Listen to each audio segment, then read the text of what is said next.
I just wanted to give a little update while I'm on the way home. Firstly, that stuff is mulch. It's like just bark, you put around playgrounds and shit.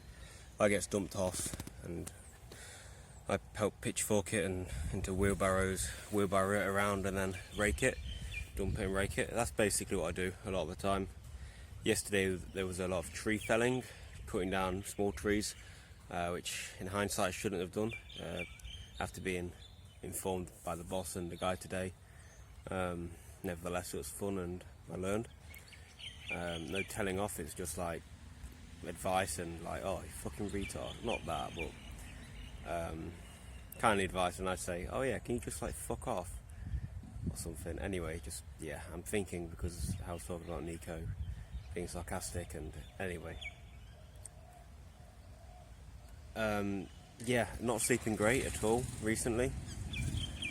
The night before last, woke up in the middle of the night. Last night I woke up at like 4, struggled getting back to bed again, needing the toilet last night. Yeah, I drank near bedtime last night. Nevertheless, usually my bladder is strong enough to wait till morning. So I believe it's stress and anxiety induced, because I've had this before. A couple of years ago I had this. So yeah, but throughout the day I'm not really feeling a lot of anxiety and stress. When I get home in the evening, sometimes there's quite a bit of self-expectation and thus anxiety from that. Last night I really struggled getting to sleep. I just had sex on my mind like for a long fucking time.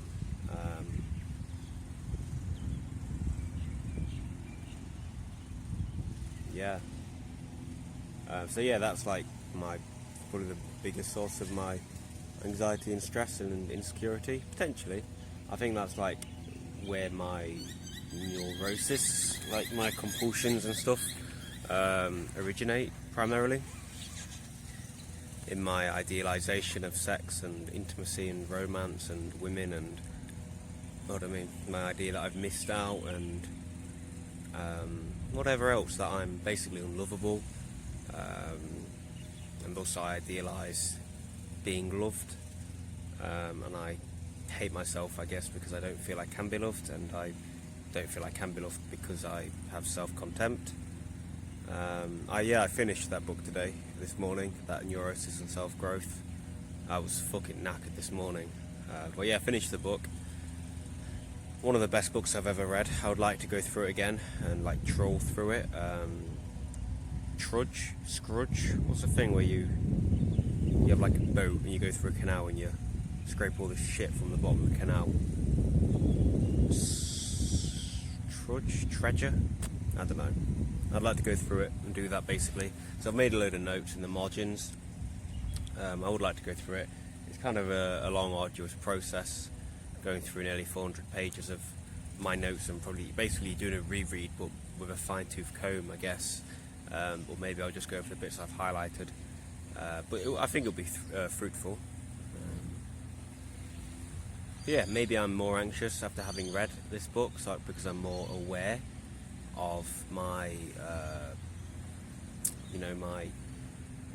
my sense, my neurotic pride. I'm more aware of pride in. I say pride. That's the thing. I need to go over like what these terms mean, because I said neurotic pride, and that's just one of the words she uses a lot. Terms she uses.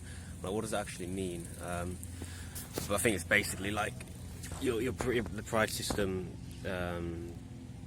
pertaining to, like, mine would be, I'm proud that I haven't had sex in nearly 3 years because it shows that I don't need it, and I'm not reliant on it, and I don't get aggressive toward women, and I can still accomplish things without needing sex. So I'm like proud of that, but in reality it's probably one of the sources.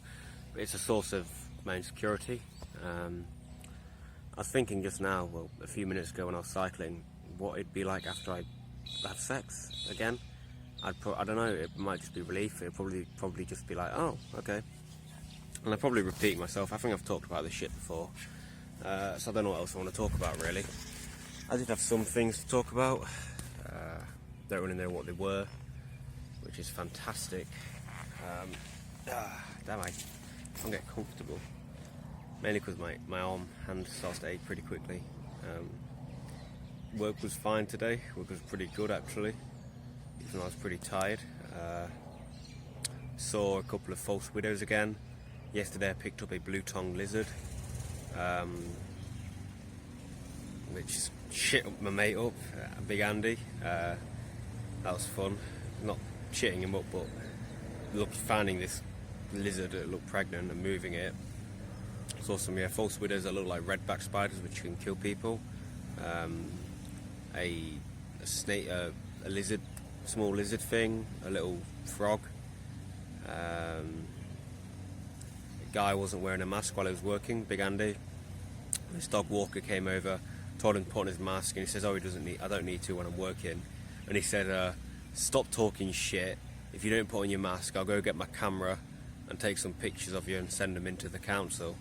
So Andy was like, "Oh yeah, you're right." I mean, I get, like, you want us to wear masks, and that's fine, and I agree that we should be wearing them when, I mean, considering it's a rule. Whether it's a correct rule or not, I'm not asked to discuss here, but it's a rule that generally people abide by, and probably does have more positives than negatives. Saying it's impinging on your freedom, whatever, okay, fantastic, yeah, but, this is pretty serious shit, and they do help stop the spread, but his hostility was kind of like, whoa, okay, boyo, it's like, stop talking shit. The Aussie way of being nice. Yeah, what else am I talking about? I told you that I had who are you? I said last week that I had an interview with a couple of other workmates, just for like the social media page of like the council, so I think that's going to be uploaded tomorrow, which will be quite fun. I've seen the video already, but I'd like to send it to Mum especially, because she was ow, so I guess I'll get some validation from that, and that's probably why I want to share it with Mum. And yeah, today my boss came up to me and said, the person from yada yada yada, the council journaling social media page, found your story quite interesting. Someone come from England, come over here as soon as COVID starts, not going home, still, finding fulfillment, working outside, working for the council. They like to do a story on you. I was like, okay, wow, cool. And he said, oh yeah, it might be in the Age or something. And apparently the Age is like a local newspaper. And I felt like a hit of like excitement, like short jolt of excitement, and I quickly became aware of it, and it kind of amused me, like how, because I was reading yesterday Montaigne, how he was saying like how fame and prestige is universally kind of like valued, no matter who you are. He said like even the man who goes all his life disdaining and like pushing down and shirking away from fame and prestige, even though he's done that all his life, he would still probably want his name remembered for shirking away from averting prestige all his life, which is quite funny. And I noticed that today, because I was like, oh, that would be nice. So I'm not saying it's wrong, but it humoured me, and yeah, it would be nice. And so I was on a phone call today, talking shit for 15 minutes about my story over here, my background and work, why I think it's a good scheme, the Working for Victoria thing, which is like how I got employed basically. And yeah, apparently she's going to email me the notes. I can give them a thumbs up, and then they're going to send them to some paper, and potentially a story will be in the paper about me, which would be interesting, cool. I think that's about it. I'll pause again and think of some other shit to talk about. About 5 seconds pause, and I thought something else. Yesterday I started listening to Joe Satriani, because I saw like an interview on a TV show where he played a blues jam. I was like, okay, that sounds cool, and I've never listened to him before. Same with Steve Vai, another guitarist who I'd like to check out sometime. I've listened to like four of his albums so far. Really enjoying them. I am. first listen, considering I'm enjoying them on the first listen, that says quite a lot. This brings me on to my second point, which was how about a month or so ago I said about how the lady at Rochelle and Kelly was saying like, oh, you should just go get laid, when it was in front of everyone in the living room. And she said to me when I just said, I brought it up a few days later or a week later, and she apologised. I said, oh, no, it's fine. I wasn't offended, because I wasn't offended by Rochelle. It was more Kelly who I was like, okay, that's a bit unnecessary. And she was saying like, oh yeah, I've just noticed that with a lot of the people I work with throughout my life, a lot of men, they've been angry, or they've had a very subtle sense of anger, subconscious sense of like anger. And she noticed that with me, with how much I listen to like angry music when I used to work out in the back garden, in the backyard, or whatever you want to call it, the driveway. I used to listen to really angry metal all the time, and my response at the time was, I've just listened to that stuff for years. And I was thinking about it today, and I've thought about it a few times since that point, and hitherto, and I think there's merit, honestly. I think there's merit. I think when I'm happier, and when I'm, less down, I listen to nicer music. I don't know, I don't really listen to. And what I also noticed, another random train of thought, is that I listen to no female artists at all. I listen to no female singers. And I could say, oh, that's just because I like metal and there aren't many ladies in metal. I like hip-hop and there aren't many ladies in hip-hop. But I think there's more to it than that. I think it's deeper than that. Potentially the sound of a nice woman's voice makes me feel insecure, because I feel I'll never be able to know or be intimate with somebody with such a voice. That a sound of a feminine voice, very light feminine voice, potentially makes me think about an innocent, beautiful feminine woman, and that makes me insecure because I feel I'm too unlovable to never be with somebody like that. So that's the potential depth of it, right? So yeah, when I started listening to metal, I was at college, and I remember I used to listen to some really angry shit. Cattle decapitation, a living, breathing piece of defecating meat. When I was particularly angry, I remember one night, this girl called Brianne was on the bus home with like me, Stuart and Jared. Maybe Elliot was there. I think it was just me, Stuart and Jared. And we got off. I offered to walk Brianne home. She said no, I'm okay. And I said okay, right, see you tomorrow, whenever. And I fucking punched a wall when I was on my own walking with the two guys, when I was away from her. And when I got home, I just I think I cried myself to sleep, and I put my headphones in and listened to this a living, breathing piece of defecating meat in full blast, pure release of anger. And I remember that very clearly. And then yeah, so I think it's definitely, I do think there's a lot of merit there. I think Rochelle has definitely merit in what she says. And I think now, when I listen to metal, it's generally not just, it's not like I've been thinking about women all day and I need to release sexual frustration.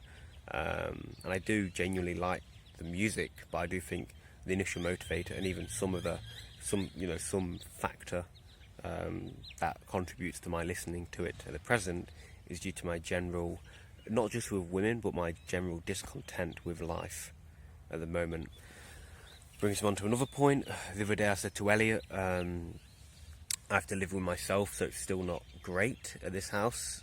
And he said that made him sad, reading that, and I can imagine that. And that does sound a very, very detrimental statement, saying, oh, I still have to live with myself. It can sound depressing as fuck, but I just mean it in a less severe way. I just mean, I still have to live with my insecurities and my self-expectation. And yeah, my mind isn't fantastic at the moment, generally due to my self-expectation and potentially my becoming aware of how neurotic I am, which is quite interesting. And I think this book says, a lot of people who go to psychoanalysis intellectually, this is what I was reading today, intellectually understand the problem, but they don't feel it they see it as like something maybe separate to themselves. And this is what I do. I'll be like, oh yeah, that's quite interesting. Oh, I notice this about me, and I've always taken some sense of pride in my self-awareness of this. And I'll be like, oh yes, because of this. And you know what I was saying earlier about the music, it made me doing this, and the self-idealization, and yada yada yada. Oh, and the women, and my sense of unlovableness, and yada yada yada.